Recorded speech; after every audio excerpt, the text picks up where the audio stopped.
My mom painted. She always had an easel set up and you could smell oil paints in the house. And when I was little, I'd watch her all the time. And I was just fascinated. Then I never had any art other than what you do in, second, third grade until I was in my 40s when I started this adventure.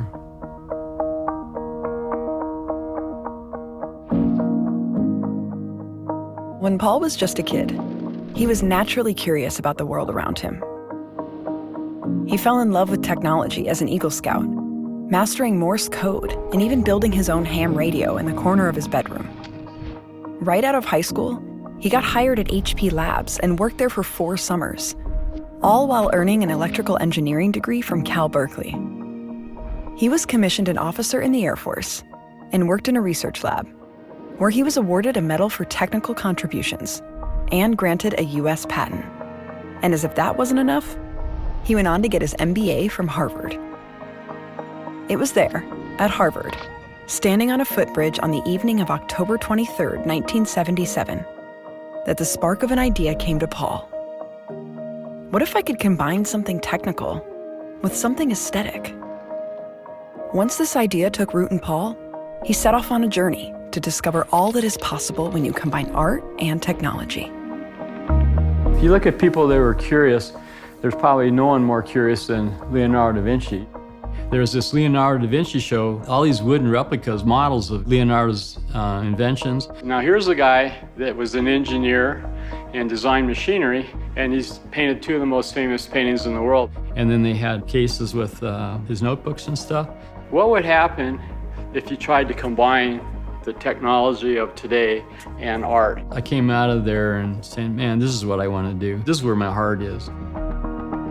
I kept having conversations with Paul and artists and art historians and art professors about the meaning of what is art, in a very serious way. Like, what is art and what is not art? And so before I ever saw the art or what Paul was capable of without Dulcinea, I was captivated by the idea of how far the boundary could be pushed.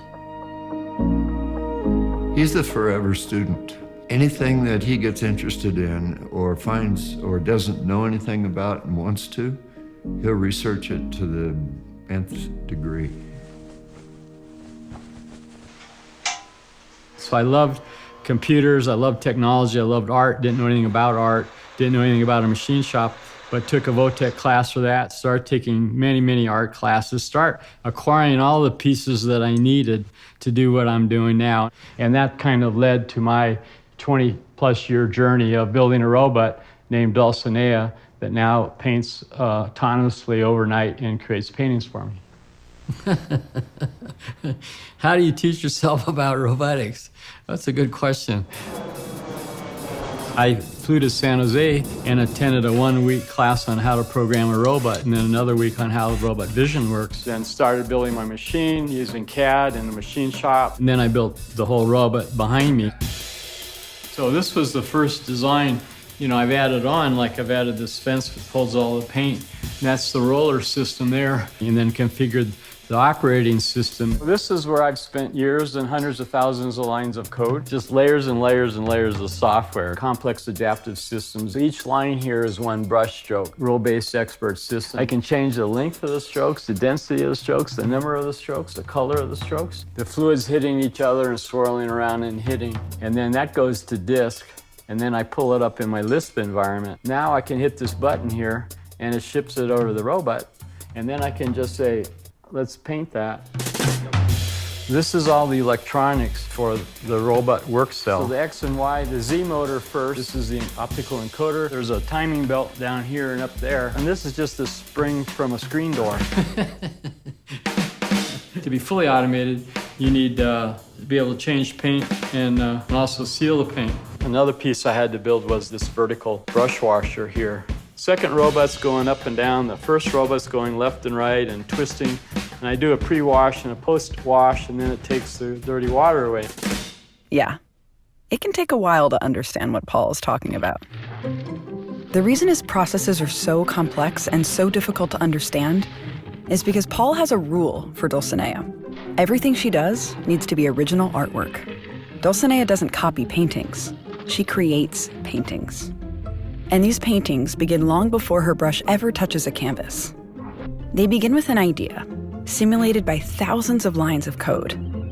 Paul's ideas can come from anywhere, say the swirls in his cappuccino, or clusters of galaxies, or the movement of ants.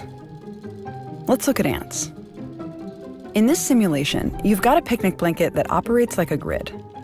This becomes your virtual world where all the magic happens. In this picnic blanket world, there are tiny little breadcrumbs scattered around the grid. Then, because these little breadcrumbs have fallen onto the picnic blanket, you also have ants. Hundreds of hungry ants, just sort of wandering around looking for food. Eventually, after enough wandering around, one of these ants finds a breadcrumb and drops a pebble as a marker. Another ant might find this pebble, and so he puts a pebble next to it. And after a while, all the pebbles that the ants have been dropping are turned into coordinates and then transformed into unique brushstrokes. What's really exciting is that each time this computer simulation is run, these ants find different crumbs and drop pebbles in different ways, and so you have these new and surprising patterns of brushstrokes emerging with every painting. And this is just one of the many simulations that Paul uses for creating original works of art. So I don't think there's a real analog for what Paul's doing anywhere, which is part of why I think people have a hard time understanding it, but it's part of what makes it important. In parallel to building the robot and learning this stuff, I took a lot of art classes for several years. And I was fortunate to take classes from David LaFell. David would say, the brushstroke is the heart and soul of painting.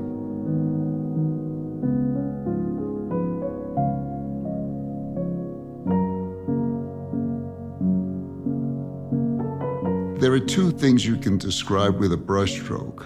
One is form, and the other is direction. So form is going across, and direction is along. With a brushstroke, your arm is away from your body, your armpit is open, and you're just seeing the whole painting instead of just, you see, here everything is angular, here everything is open. And every stroke is has exquisite deliberation. That's the key. So if you're going to try and make a painting at that level, then you have to have a wrist that can make an exquisite brushstroke. The president, CEO of America's largest robot company said the first thing you should do is build a wooden mock-up of the wrist. So you have a roll, and you have a pitch, and then you have a roll. And similar to pitch yaw and roll, but in the robotics world, this is a better model. And I could visualize, how you'd put these three together to make a brushstroke. If you don't have all 6 joints, there's no way you can make, a beautiful articulated brushstroke. The most interesting thing about Dulcinea is that she's made up of a series of complex systems that, if you take them apart, tell you what it means to be an artist. So if a visual artist needs to think through colors, Paul has created a way where Dulcinea can think through colors. If an artist needs to think about brushstroke and the haptic capacity of an artist, Dulcinea has had to learn brushstroke.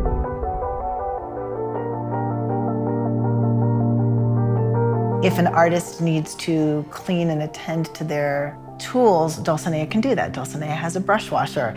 Would an engineer come up with something that was that passionate about washing brushes? No.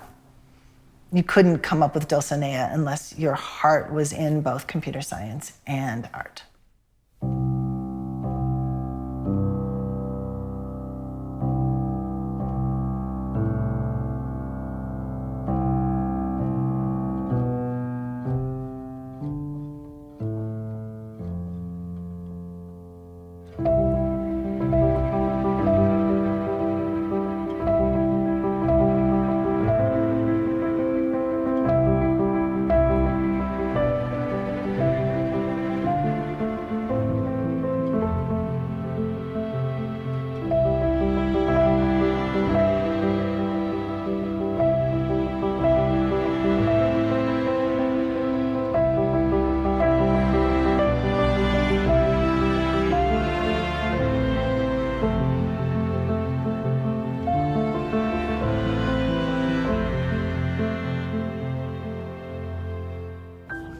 I've had this 25-year journey of this fusion of art and science, or art, science, math, robotics, etc. And that's that magic of finding what you want to do. It might be just one thing, but in my case, it's this fusion thing of putting together the things that you like to do with a unique vision, with a unique idea and a unique dream.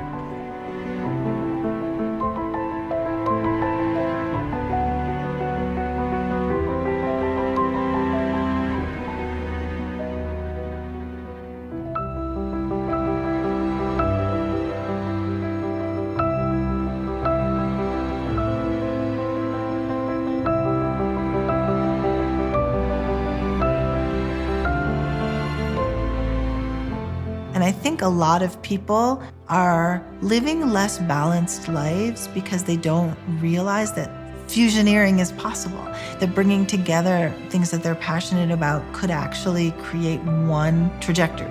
They think it still has to stay two, and then your heart is in one place while your work is somewhere else. And I think Paul has found a way to show us that that's not the only way we need to go through life.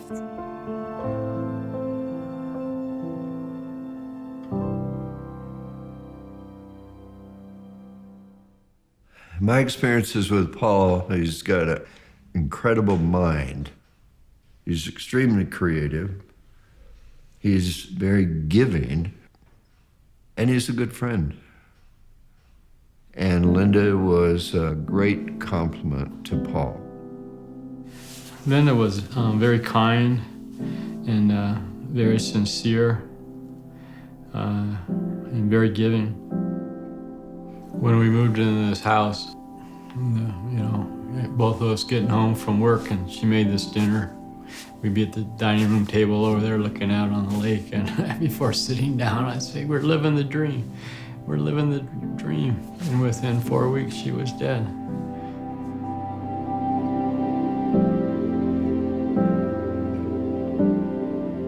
Someone asked me a few months ago how I felt about how I felt after she died, and I didn't have an answer. I didn't know how to answer the question. How do you express a gut-wrenching, tragic moment?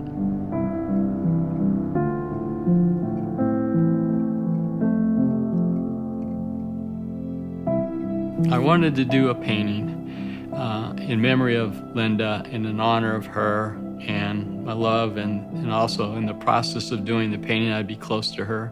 And I realized doing this painting was my way of handling my grief. I think artists are more able to comprehend and process tragedy than most people because they have an avenue with which to look at it, deal with it, a lens and a frame to put it in, and a way to organize it inside of themselves so that it makes something. And for Paul, the painting that he did allowed him to explore it and to be able to touch parts of it that might be too difficult for most people to touch. Painting was the most difficult I've done conceptually and then artistically and technically. How do you capture the moment of death on a canvas? What's that look like? Let me open this one. I don't know how many paintings he did before he did this last one, but it was a lot. And I had this opportunity to meet a Native American shaman, and she explained that in her tribe, after someone dies, they believe that the spirit goes through realms of the afterlife. I thought that had a real beautiful visual quality to that explanation. So then I came up with the idea of layers of mist, which eventually became kind of cloud structures, and then a curve representing the spirit moving through these realms. So this is earlier on in the painting. I'm trying to develop the mist, the clouds. And so this is different runs, run 10, 11, 12, 13, etc. I spent months trying to build this exquisite robotic brushstrokes. Eventually, I revisited the work of one of my favorite sculptors, Bernini. The curves in his sculptures have such a delicate quality. I thought, what would one of those curves look like as a brushstroke?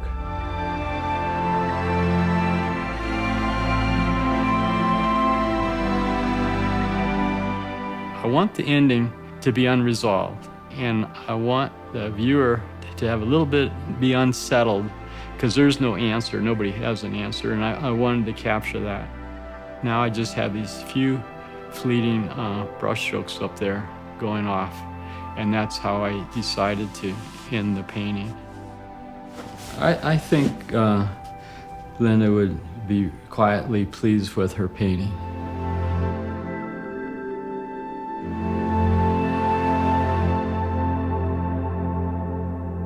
Dulcinea is an extension of Paul. He chooses what paint the arm is going to dip into and the kind of brushstroke the arm is going to make. So in that sense, Dulcinea is just his form of expression. It's incredible. Paul is an artist at least twice, maybe 3 times over. His own art that he has made with his own hands, not collaborating with Dulcinea, is beautiful and technically incredible. Paul is also an artist in that he thinks about art more than most artists think about art, because to create Dulcinea, he had to understand art in ways nobody else does. And Paul's also an artist because he's using incredibly broad tools that other artists don't even have access to because they're not willing to admit that that might be a possibility. You want to find out what the constraints are, what the limitations are, and if you can override them.